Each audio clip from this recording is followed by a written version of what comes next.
están? Bienvenidos a Conciencia Inclusiva, este programa que nos renueva el alma semana a semana a realizar acá en CNN Chile. Y hoy día vamos a hablar de un tema y de una persona. ¿Por qué? Solo el año 2019, 5.000 nuevos casos de personas que están detectadas con VIH. El 2018, Chile fue dado a conocer como el país de América Latina con más alta tasa de crecimiento de nuevas personas con VIH, un 34% de incremento. Y además nos dieron a conocer una cifra, que 71.000 chilenos, a lo menos, vivían con VIH. Y alguien que se ha dedicado a indagar en este tema, que también lo ha vivido y que lo recorre además a través de un libro.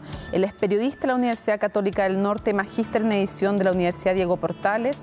Le damos la bienvenida a Juan Luis Salinas. Muchas gracias por estar con nosotros. Gracias por invitarme para hablar del libro. Bueno, quiero primero mostrar el libro. No vamos a hablar solamente del libro, vamos a hablar de ti, de lo que tú piensas además sobre políticas de salud pública. Es que mira, ahí vamos, ahí se muestra mejor. Ahí está, El peso de la sangre, Juan Luis Salinas. Juan Luis, es un honor tenerte aquí. Este libro es un libro sobre el VIH, sí, es un libro sobre el SIDA también, pero es un libro sobre ti también. Y es un viaje entre tu vida, el mundo y Chile. Y para eso hay que retroceder un poquito en el tiempo. Y me gustaría que retrocediéramos a un día que es un día muy jodido para ti, me imagino, que es del año 2000, y que tú nos cuentes qué es lo que pasa en la Alameda. A ver, ese día no fue la noche, fue una noche de un sábado, una madrugada de un sábado, creo que fue marzo. Venía saliendo de una fiesta y me atropellaron en la Alameda. Venía un poco pasado de copa y me atropellaron, y la persona que me atropelló me dejó bajo un taxi. Y me estuve desangrando ahí, no tengo conciencia de cuánto tiempo me estuve desangrando, pero llegué muy mal a la posta central.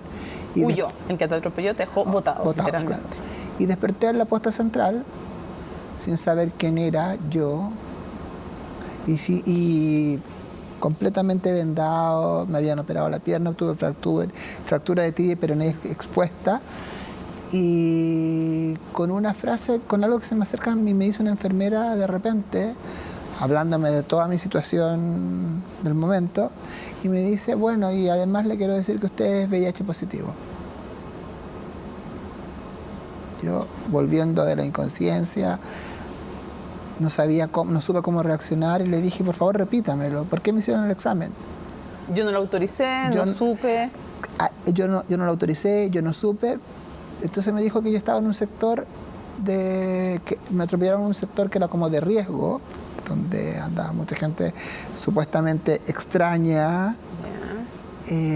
Y yo balbuceaba algo así como que tenía VIH y que por eso no lo habían hecho. Se habían tomado la libertad de ellos de hacerme el examen, porque ellos se querían proteger de mí, en el fondo, de mi sangre, de no contagiarlos, porque había que hacer una cirugía muy grande. Pero yo les dije, yo no autoricé a eso. En ese momento yo igual entendía algo, o sea, no estaba tan desinformado. Sabía que se hacía con una autorización, con un consentimiento, y que ese consentimiento tenía que ser informado. Y si ellos tenían el miedo, además de contagiarse, bien podían tomar las medidas de precaución sin hacerte el examen. Absolutamente, o sea, como a cualquier persona, no sé, no todos los enfermos hacen el examen de hepatitis, igual se podían contagiar de hepatitis. Pero me dice eso y me deja destrozado completamente, pero nunca más se vuelven a acercar. Y yo preguntaba, aparte de la pierna y todo el asunto, por el examen, y nadie, ni siquiera los médicos, los traumatólogos que me atendían, se atrevían a decírmelo. Y incluso cuando me dieron de alta, yo volví a insistir, ¿qué pasó? ¿El examen? ¿Dónde está? Insisto, sabía cosas, sabía que necesitaba una contramuestra y todo el cuento, pero no, dijeron, no, preocúpese de su pierna, preocúpese de volver a la vida normal, preocúpese para ver si va a volver a caminar bien o no, y después vea lo del otro, lo del test. Y uno, para mí fue súper fuerte, yo no sé, era el año 2000, estaba recién empezando a trabajar, no tenía contrato efectivo, recién me había independizado y tuve que dejar todo eso y volver a casa de familiares. Y mis familiares no llevaban muy bien el tema de mi homosexualidad, de todo el cuento. Entonces como que yo dejé pasar eso y jugué a lo que yo le llamo el pensamiento mágico, que es como uno creer que las cosas, si uno no las invoca o por azares del destino, no suceden. Entonces, si nadie me lo dijo, ¿por qué me voy a preocupar yo? Si nadie me insistió en buscarme, ¿por qué voy a pensar yo eso? Y nunca me hice el examen. Y en el fondo, de alguna manera, viviste en una suerte de negación hasta el año 2003. Yo quiero leer un párrafo de tu libro. Voy a buscar. Me vas a tener que ir disculpando para buscar las páginas del libro, pero hay una parte en la página 17, no quiero ser spoiler porque da lo mismo, aunque yo lea todo esto, o los pedazos que lea, les aseguro que vale la pena leerlo igual. Tú estabas en tu casa y ya habías recibido un par de semanas antes el resultado del examen. Es que el 2003 me empecé a sentir mal. A finales del 2002 me empecé a sentir mal, empecé a adelgazar mucho, empecé a sentir dolor de huesos, desánimo, tenía unas infecciones estomacales gigantes y me pasó algo muy característico, la lengua se me empezó a poner blanca. Y por eso te aconsejan hacerte el examen, tú vas, te los haces, recibes el resultado. Recibo el resultado. Pero ahí fue súper todo protocolar, me lo hicieron en la Universidad Católica y me llaman por teléfono para decir, ¿sabe qué? Necesitamos hablar con usted de su examen. Y tú cuentas que ya sabías. Obvio, y llamé a un amigo mío que me acompañó y me dicen el resultado, pero... ¿Y qué te pasa ahí a ti? ¿Sabéis qué pasa? Una cosa muy rara. Yo dije, ya, yo puedo con esto no me va a matar, esto es de lo más normal y como que me puse como corajudo, valiente para afrontar el diagnóstico y de verdad me lo creí, pero es esa creencia que a uno se le va desmoronando internamente. De a poquito. De a poquito. Y llegas al día, 2 semanas después aproximadamente es tu cumpleaños. Quiero leer esa parte del libro en que tú cuentas lo siguiente. Dices, un poco después de que me cantaran el cumpleaños feliz, pedí silencio y con voz calmada les hablé del examen. No sé por qué me animé a hacerlo. Creo que fue una mezcla de muchas cosas. La fiebre que empezaba a reaparecer, una insensata necesidad de atención y un súbito intento de jugar a la honestidad. Les dije, a comienzos de mes, después del año nuevo, me avisaron que soy VIH positivo. Luego, lo que vino después fue un silencio embarazoso y profundo.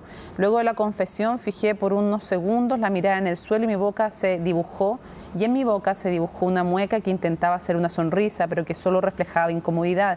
En ese instante mi cabeza se cubrió con una niebla, la estela grisácea de un sentimiento contrapuesto. Me había deshecho un peso que no me dejaba dormir, pero conmigo aún quedaba la certeza de que algo tremendo estaba por llegar. Y llegó, de alguna manera, algo tremendo porque tú cuentas que ese día le pides a todos que se vayan, te desmoronas después en la cama. ¿Y qué pasa después? Porque tú estuviste grave. Me quedo encerrado en la casa, en el departamento, que compartía con una amiga que justo estaba de vacaciones.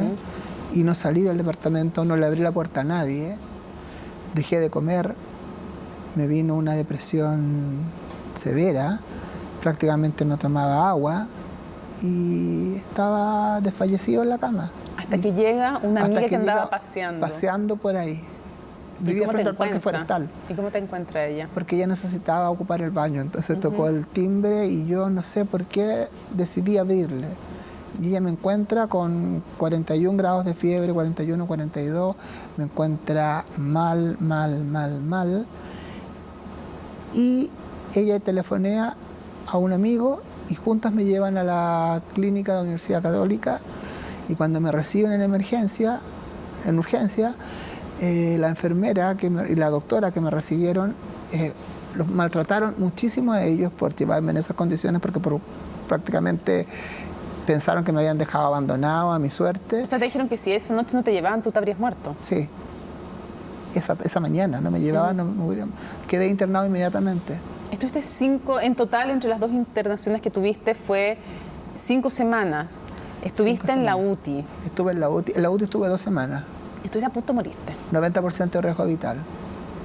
Me pasó en un momento que después que me dieron de alta, llegué a la casa y alguien dejaron una carpeta y vi que había los papeles para cremación. Y ¿Están preparando, de hecho, para cremarte? Y es como, si eso no te hace fuerte, yo no sé qué más puede ser. Quiero leer otro pedacito de...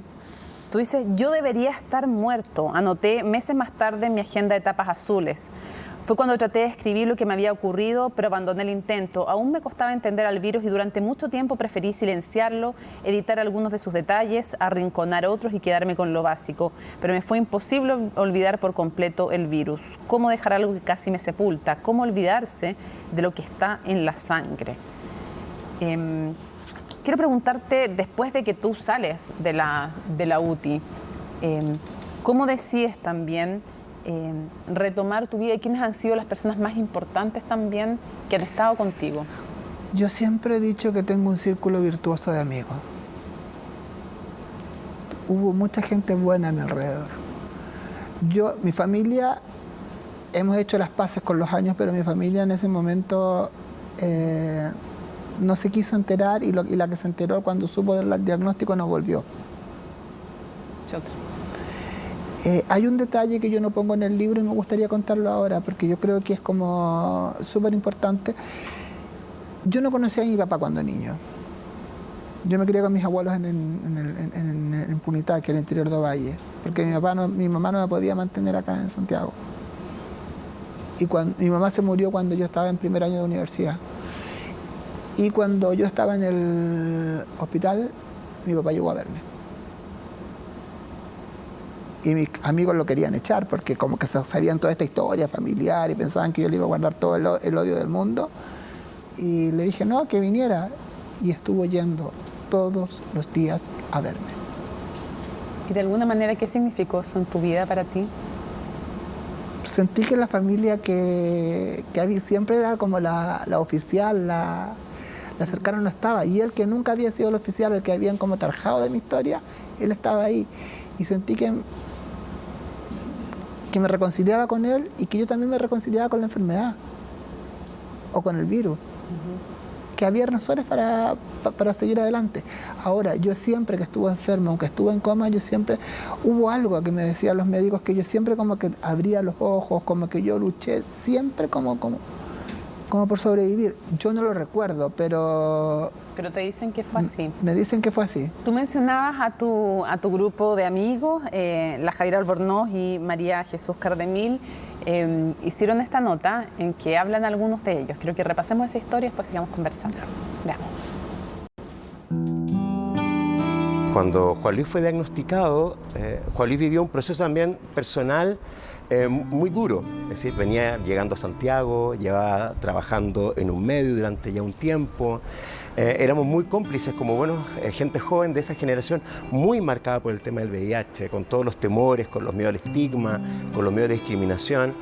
Entonces, el acompañarlo como amigo, en el fondo, fue esa solidaridad que cuando uno construye de la verdadera amistad, pero también de esa cosa un poco más marginal, pero de alguna manera, o más, como un poco más fuera del ámbito propiamente de lo que uno esperaría de las redes de apoyo, ¿no? Porque habitualmente uno esperaría que las primeras redes de apoyo sean la familia, sean la gente con la cual tú has vivido mucho tiempo.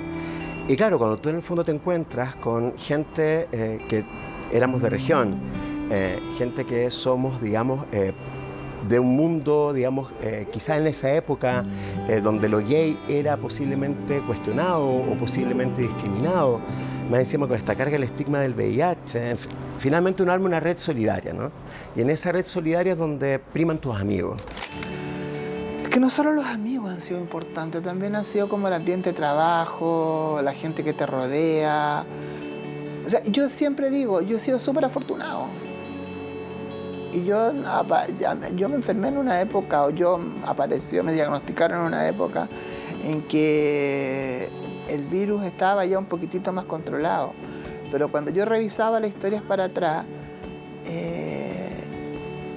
yo descubría que la gente en la primera época del virus, 80, 90, principios de los 90, estaba súper sola. La familia los abandonaba, los vecinos los odiaban. Entonces, acceder a cualquier tratamiento significaba muchísimo dinero que la gran abrumadora mayoría de las personas no contaba con ese dinero. Entonces, si no tenía el dinero para pagar el medicamento, te morías. Entonces, tampoco era como una sensación. Esto no está en el ámbito de las sensaciones, está en el ámbito de lo concreto. Era muerte.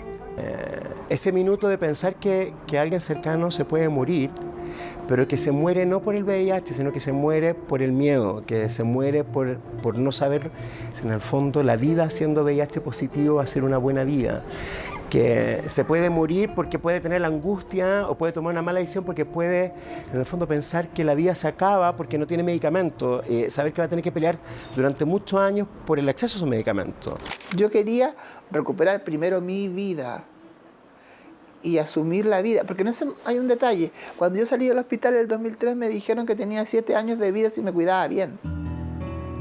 Los avances médicos fueron cambiando todo y las terapias fueron funcionando y de repente no me di ni cuenta y en un pestañeo, en abrir y cerrar de ojos, pasaron 16 años. En el fondo, de cómo la amistad se ponía a prueba, de qué manera la amistad se comprometía a un plano de sobrevivencia nomás, de tratar de estar ahí, sobrevivir y acompañar. Porque en realidad el problema no es el VIH en sí mismo. Si el problema, en estricto rigor, es la discriminación asociada.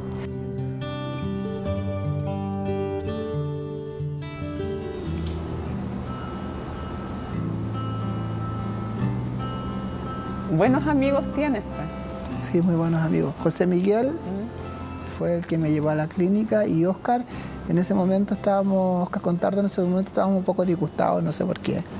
Pero él llegó a la clínica a verme cuando estaba en la UTI. Yo no sé cómo lo dejaron entrar, no sé qué hace este hombre para convencer a la gente. Me dejó entrar y me dijo... A mí no a mí me lo pidiera, yo le diría que sí a todo, porque además lo encuentro talentoso, encantador, lo encuentro increíble. Y llega al lado mío en la UTI y me dice, ya, yo sé que me vas a querer echar, si yo no me enojo si tú me echas. Entonces yo le dije, no, ya quédate, o sea, por favor. Llegaste hasta acá, llegaste hasta acá y eres mi amigo, o sea. Y como te digo, como ellos hubo mucha gente. Tenía un amigo que se estaba titulando de médico, que era el que les leía los exámenes al resto para que lo entendiera.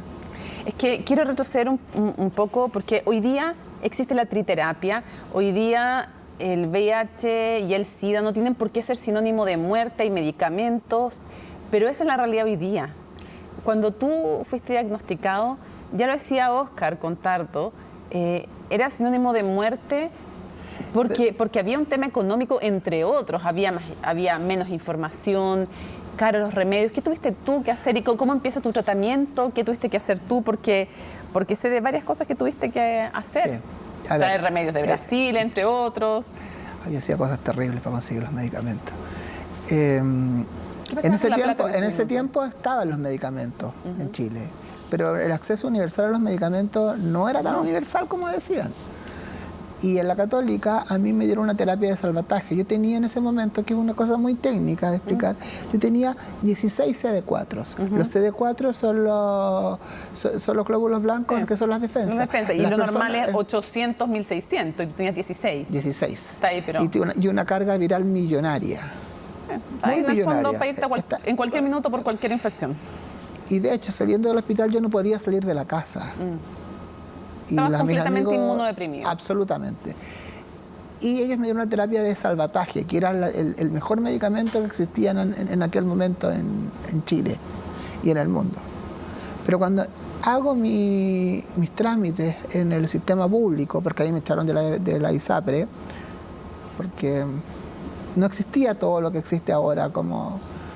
Ahora en la ISAPRE se puede estar con VIH, igual hay que hacer un copago por los medicamentos, pero no es tan tremendo. Igual es alto para la gente de ingresos bajos, pero si no estás en FONASA y te los dan gratuitamente.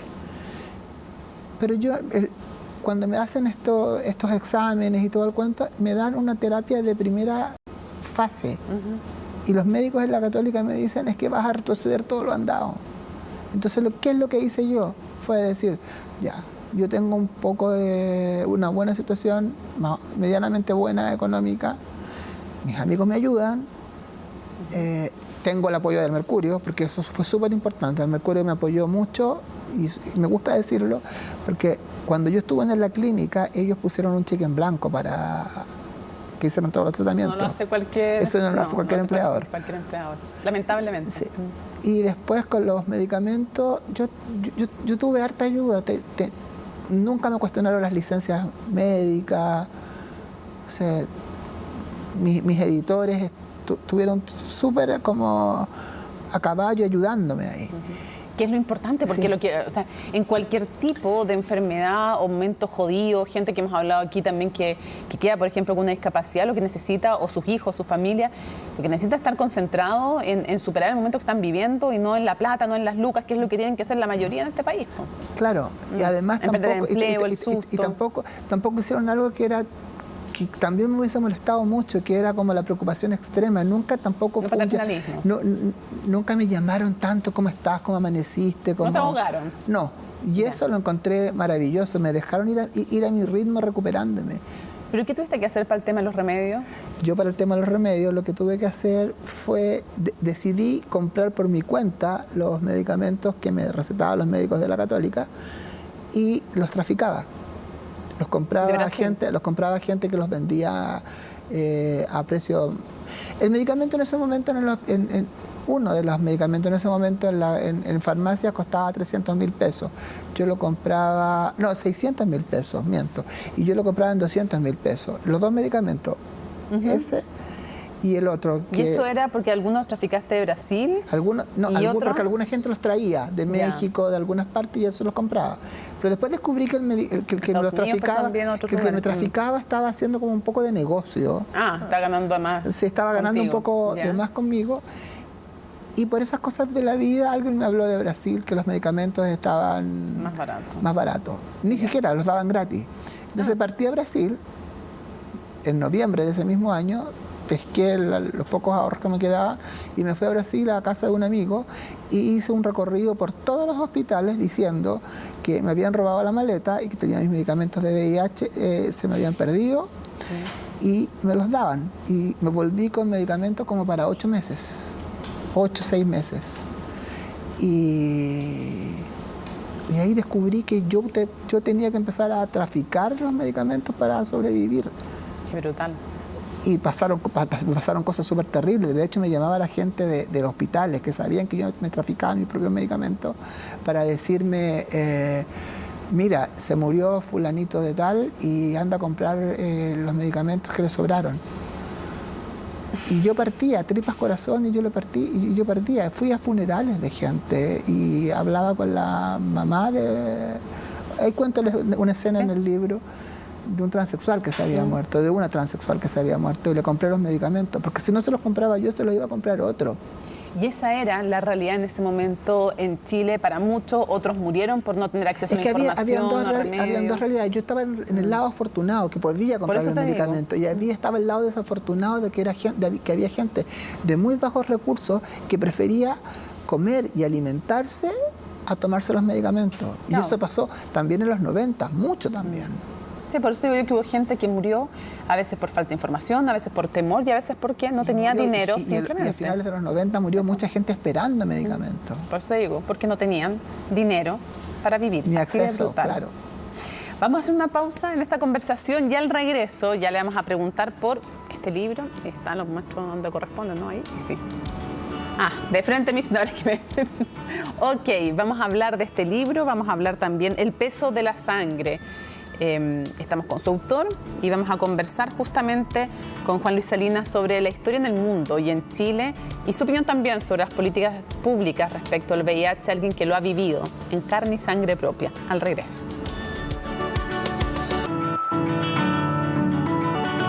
Ahí está, seguimos aquí en Conciencia Inclusiva hablando con Juan Luis Salinas, El peso de la sangre, su libro. Hemos hablado harto de tu historia, de tu vida, de cómo viviste desde el minuto en que te dicen que eres VIH positivo hasta el día de hoy. Pero quiero que antes veamos un poquito de la historia del libro y sigamos conversando, ¿te parece? Vamos con eso. Estaba terminando el libro anterior, que era de moda y mujer en Chile, y estaba haciendo un magíster en edición en la Universidad Diego Portales. Hice una tarea, una propuesta de libro. Entre las cosas que teníamos que hacer, teníamos que presentar proyectos, y propuse un libro sobre la historia del SIDA en Chile, el lado B. Y presenté el proyecto, me pusieron súper buenas notas, pero hubo una crítica de la gente del magíster que sabía mi condición, porque yo nunca escondía mi condición serológica, que sería más interesante si lo contaba yo desde mi perspectiva. Lo mío tiene que ser la investigación dura y pura, profunda, con datos, con mucho entrevistado, bien sustentada.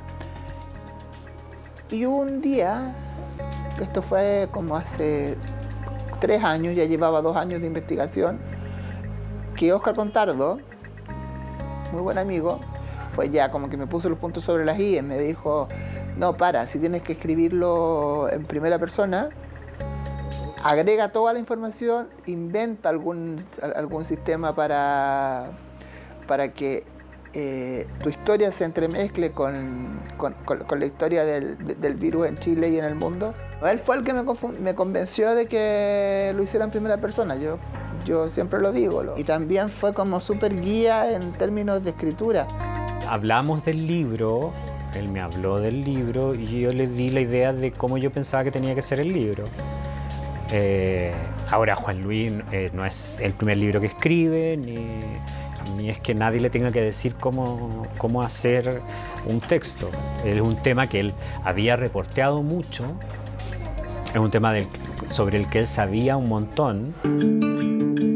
Es fundir en una misma obra la vida y la investigación, reportearse a sí mismo, que eso no se hace. Hay autores que lo han hecho, ingleses y norteamericanos, que parten un tema desde su propia vida, y eso significa también reportearse en su propia vida, en lo que fue su propia vida, porque una cosa son los recuerdos y otra cosa, Juan Luis, por ejemplo, rastreó a la enfermera que lo atendió. Rastreada significa acordarse el nombre, preguntar, una mujer que está jubilada, ir a buscarla, concertar una entrevista, todo ese tipo de cosas, todo ese trabajo como de reporteo duro. El libro tiene como 3 líneas, que no son tres líneas en paralelo, sino que se van entrecruzando, que es la biográfica, la línea de la historia del SIDA en Chile y la historia del SIDA como en la historia universal, digamos, qué significó. Y dentro de eso, aspectos culturales, aspectos sanitarios y aspectos biográficos. Entonces, el punto era entrelazar esas 3 líneas, que ese yo creo que es el sello autoral. Los libros sobre la historia del SIDA, del VIH, sobre la epidemia, sobre la muerte, generalmente son escritos por otros. El que un sobreviviente, escriba de eso es como una nueva mirada. Y es una mirada que va a quedar ahí, en la historia.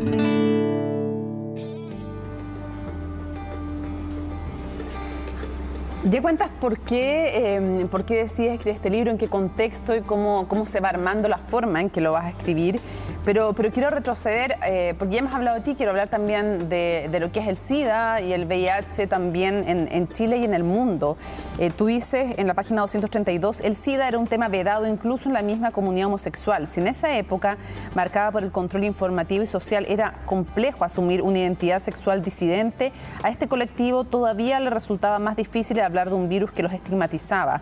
Además, realizar una actividad de esas características, una reunión de gente sin ningún tipo de autorización oficial, era un peligro en un país convulsionado políticamente. Estamos hablando además de la época de la dictadura, estamos hablando después de la democracia, estamos hablando del atentado a Pinochet, de todas esas épocas. Y quiero preguntarte, ¿cómo podríamos de alguna manera caracterizar lo que ha sido la historia de este virus en el mundo y en Chile? Tú en otras partes hablas, por ejemplo, de los estigmas también que habían en Chile, de algunas historias, anécdotas respecto a algunas personas, de algunas situaciones también que son bien decidoras. ¿Cómo podrías resumir un poco esa historia? ¿Por qué ha estado? ¿Cuáles han sido los constantes que la marcan? Yo creo que una cosa que la marca es lo mismo que me marcó a mí, que es la negación. La negación de la enfermedad y el miedo a afrontar las cosas. En el mundo, los grupos de activistas sacaron la cara y dieron la cara y lucharon por sus derechos, ya como la enfermedad aparece en el mundo el 81 y ya el 84, 85 ya hay grupos formados en Estados Unidos y en Europa luchando porque no se los estigmatizara, por sus derechos laborales, por participar en las investigaciones de la enfermedad. Y en Chile eso no pasa. En Chile solo eso viene a pasar después del 96, 97, y empieza con súper poca gente. Y yo entiendo, nosotros veníamos de una época súper oscura, pero no sé en qué momento nos perdimos y se perdió como la valentía de los grupos, de las minorías sexuales, por decir de alguna forma, sobre sus propios derechos. El año 99, 98, 99 es la primera vez que empiezan a salir a la calle y empiezan a luchar por los medicamentos.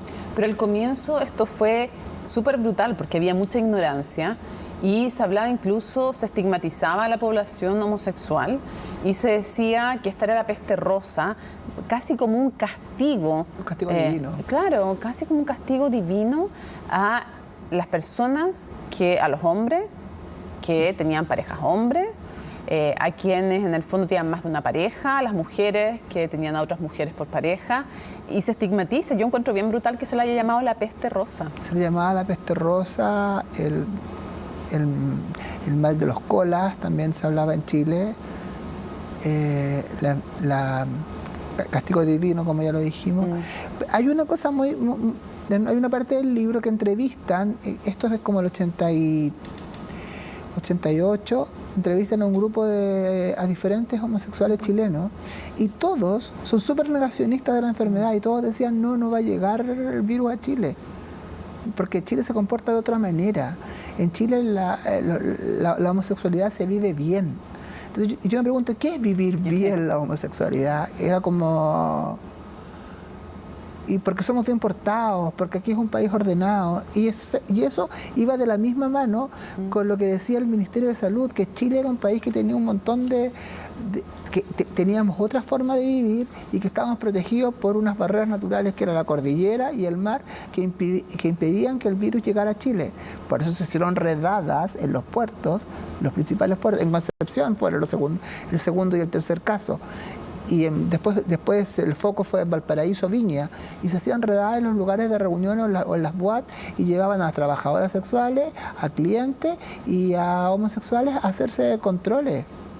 Hemos pasado de eso, hemos pasado también desde la inoperancia, de no tener tratamientos adecuados, de que gente se muera porque no tenía en algún minuto la historia en nuestro país acceso a las terapias adecuadas. Hemos pasado también por gente que no la dicen. Tú, en la página 344 del libro, recuerdas que en noviembre del 2018 una mamá interpuso una querella criminal por negligencia en contra de todos los responsables del consultorio de la población 30 de marzo y el Hospital Claudio Vicuña de San Antonio, porque ninguno de los establecimientos le informó que ella, Lorena y Camila, su hija, nacida el 2007, tenían anticuerpos del VIH. Pero eso también pasó en Iquique. Sí. Derny también murió porque nadie les avisó. Sí, por eso digo que en el fondo esta es una historia donde hemos pasado por ignorancia, prejuicio, falta de recursos, falta de diagnóstico oportuno. Entonces han habido muchas cosas. Sí. Una negligencia tremenda de los encargados de los programas de VIH-Sida. Y quiero preguntarte eso, ¿cuál es tu opinión, para que no se nos vaya el tiempo sin hablar de aquello,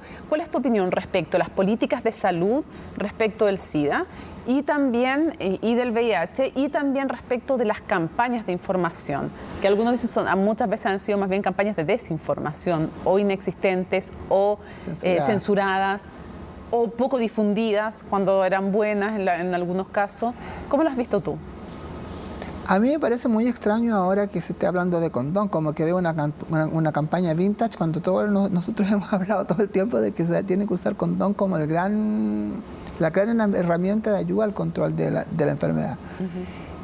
Y ahora recién se habla de condón cuando fue absolutamente censurado en muchos canales de televisión cuando se usaba la palabra condón.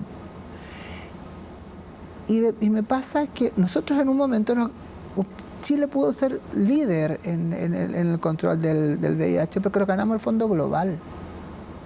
El Fondo Global de la ONU para las enfermedades infecciosas, para malaria y VIH, y nosotros lo perdimos por mal manejo de esos dineros y porque hubo un desfalco de esos dineros. Y eso hizo de que para mí fueron súper importantes dentro de la lucha y dentro del apoyo a los enfermos, las organizaciones intrahospitalarias, las organizaciones civiles que se crearon dentro de los hospitales. Y estas fundaciones necesitaban estos recursos para poder subsistir. Cuando se termina con el Fondo Global, el Ministerio no quiere seguir con esto y se desarman todas estas organizaciones. Algunas de las cuales siguen trabajando, pero desde la informalidad y sin el apoyo que necesitaban. Sin el apoyo que necesitan. Claro, siguen varias, pero son dos solo quería personas sacar que siguen y que siguen y son o dos sea, como, a punta de esfuerzo propio. Son como próceres al final. Sí. Y son enfermos de la vieja guardia, como sobrevivientes de una época, que siguen tratando de informar, pero muchas veces como que ni siquiera tienen recursos. ¿Qué crees tú que le han faltado a las campañas de información y cómo debiera ser una campaña para que no haya nuevos contagios, para disminuir el incremento? Porque la cifra es súper brutal, o sea que el 2018 no enteremos que somos el país que más crece en transmisión. Yo tengo un pequeño punto de vista respecto a esa cifra. Yo creo que esa cifra, si bien es aterradora, dice que en Chile igual se está detectando la enfermedad, se está controlando y se están haciendo diagnósticos. Eso tiene un lado positivo. Yo estuve este año en México, en una de las convenciones más grandes científicas de VIH, y me junté con periodistas de toda Hispanoamérica, y la gente de Honduras o de Nicaragua o Panamá, cuando hablaban de los problemas que ellos tenían de VIH, relacionados con el VIH, hablaban de niños que nacían con VIH. Eso en Chile se terminó. En Chile no nacen niños con VIH, a menos que sean hijos de inmigrantes que vienen porque en otros países sin el diagnóstico y llegan muy tarde a los controles de embarazo y no se puede hacer como el tratamiento. Pero a las mujeres chilenas o a las inmigrantes que empiezan sus controles tempranamente, nacen niños sin... Y todas las de un caso que es bien brutal, que ella termina, la tienen que ir a buscar en su casa las personas del consultorio, que es una haitiana, recuerdo, y que es súper brutal el tema, estaba embarazada y que no quería hacerse los... No me gusta hablar de nacionalidades, en el libro las hablo, pero no me gusta hablar para no estigmatizar un grupo, pero es cierto, o sea, como... Pero ese caso es uno de los casos que a mí por lo menos me tocó mucho, porque una mujer embarazada que era inmigrante, que podría haber tenido, si hubiera tenido acceso a la información, posibilidades de comunicarse bien, y al final, por suerte, llega la gente al consultorio y le hace hacerse los tratamientos, que se comprometa con esto, y su hijo nace sin VIH, que es algo que efectivamente la gente debería saber que es posible, si es que los tratamientos y los controles se hacen. La transmisión es casi cero entre una mamá con VIH embarazada que tiene acceso a las terapias y a todo adecuadamente y a tiempo. Por eso te preguntaba, ¿cuál debería ser el énfasis de las campañas de salud pública hoy día, de las informativas? Se ha mejorado harto. Ya. Desde el año pasado, los niños menores de edad, menos de 18 años, pueden hacerse el examen. Antes tenían que ir acompañados de sus padres y eso era una barrera súper grande o un adulto responsable para no hacérselo. Difícil que te la quieras hacer así, pero eso ya se eliminó. Se eliminó. Y me refiero a las campañas de información en la televisión, en los medios de comunicación, ¿cómo debieran ser? Debería ser más directa, hablar sin tapujos del uso del condón, enseñar a usar el condón, hablar de que existe también condón femenino. Sí. Que ahora se están entregando, en total se entregan 5 millones de condones, creo que no estoy segura de la cifra, no quiero equivocarme, pero se están empezando a entregar también condones femeninos. Sí, hay varias organizaciones civiles que lo están entregando, pero de eso no se habla. También deberían hacerse clases en los colegios, debería estar el ramo de educación sexual como parte del... real, concreto, y hablando de hechos concretos y hablando no a los niños desde el temor, desde como que esto no tengan relaciones sexuales. Estamos en una sociedad hipersexualizada, el inicio de la sexualidad es cada vez más bajo, entonces hablemos con la verdad directamente. Y hay una cosa, Chile mal acostumbró a la gente que los condones se regalaban.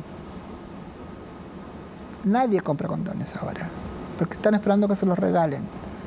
Y eso también atenta contra... Ya no están los monitores yendo a las discotecas a regalar condones.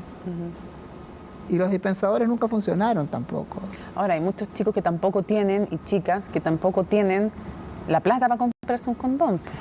Pero están en los consultorios y eso nunca se dice que pueden acercar por eso digo al que esa consultorio. entrega gratis en los consultorios es importante, es necesaria. Sí, pero la entrega gratis en los consultorios sí funciona para la gente de los sectores populares, pero se entregaban en discotecas donde iba gente que no necesariamente, que tenían plata para comprarse un trago y no se compraban el condón.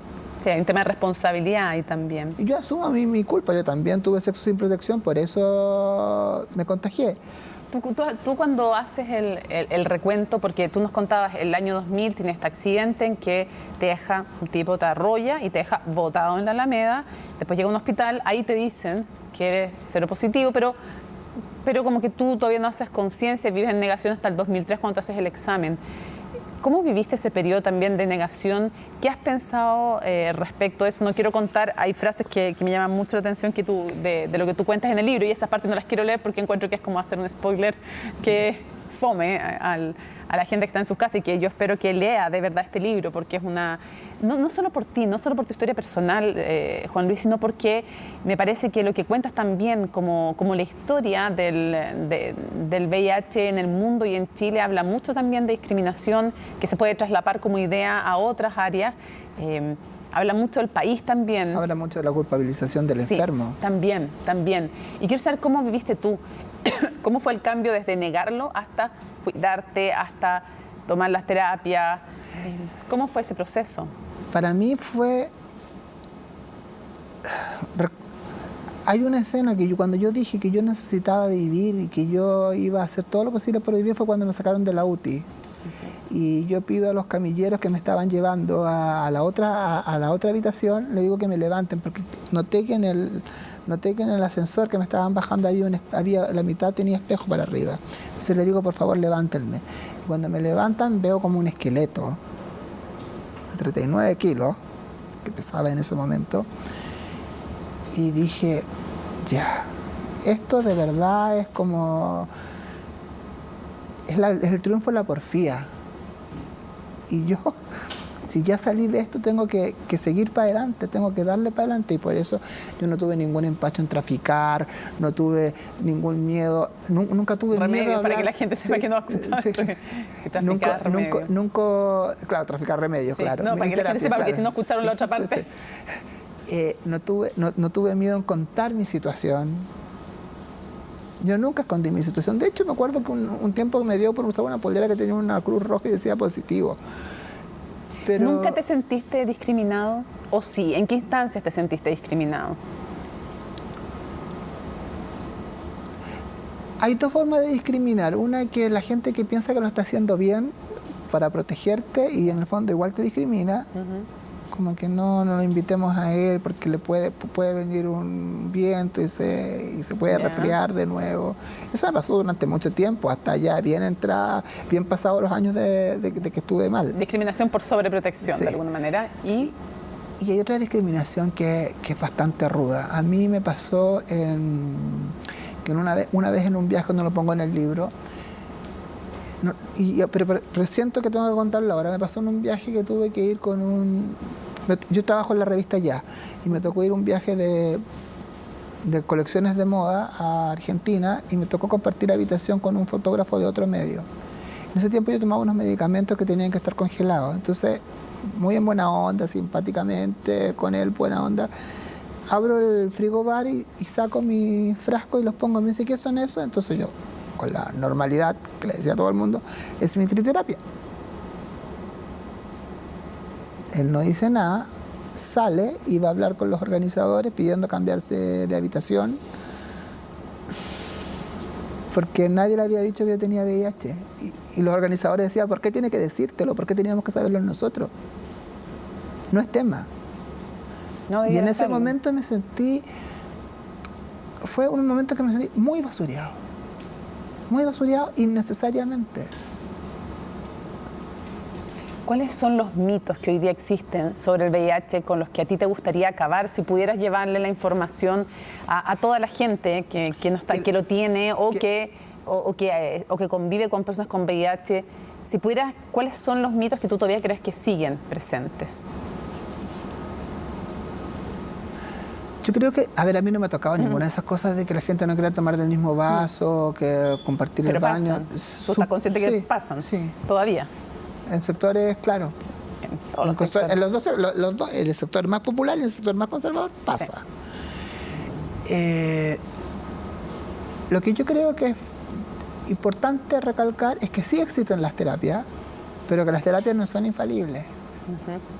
Que las terapias, si en algún momento tú las dejas de tomar o te saltas alguna dosis o piensas o tienes nuevamente ese pensamiento mágico que digo yo, el factor humano, que cree que, ay, si mañana si las dejo de tomar y de repente me sano, y hay mucha gente que abandona las terapias. Y mucha gente que cree que que está bien, que ya una vez que está indetectable por los medicamentos, deja de ir al doctor o deja de controlarse, va a estar bien. Y no es así. Y también lo otro que me pasa es que hay una generación muy joven que siente que al existir estas terapias, al decir que el SIDA es igual que la diabetes, es una enfermedad súper controlable, no le toma el peso al asunto y dice, no, me va a dar VIH, voy a tomarme la pastilla, y ya que no más se da. cuidan. Y después pierden las pastillas y piensan que las pastillas son infinitas. No, son combinaciones que existen para cada persona, y esas combinaciones, en mi tiempo, cuando yo me enfermé en el 2003, tenía 3 combinaciones posibles. Claro. Y si yo dejaba una combinación, iba quemando combinaciones. Yo nunca me pasó eso.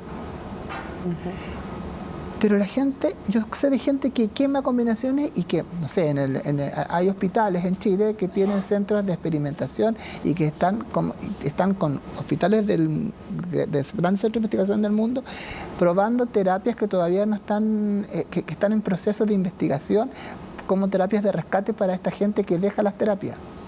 Me pasó hace súper poco, cuando se celebró el Candlelight, que es el memorial de los muertos por el VIH durante todos estos años, que un chico que es trabajador sexual, que es seropositivo, comentaba que él se jalaba, haciendo una especie de poesía bien o una suerte de performance, bien irresponsable, que él se jalaba la terapia y que había muchos clientes que se atendían con él, que pedían que él les regalara el virus y él utilizaba su cuerpa para regalarle el virus a los otros.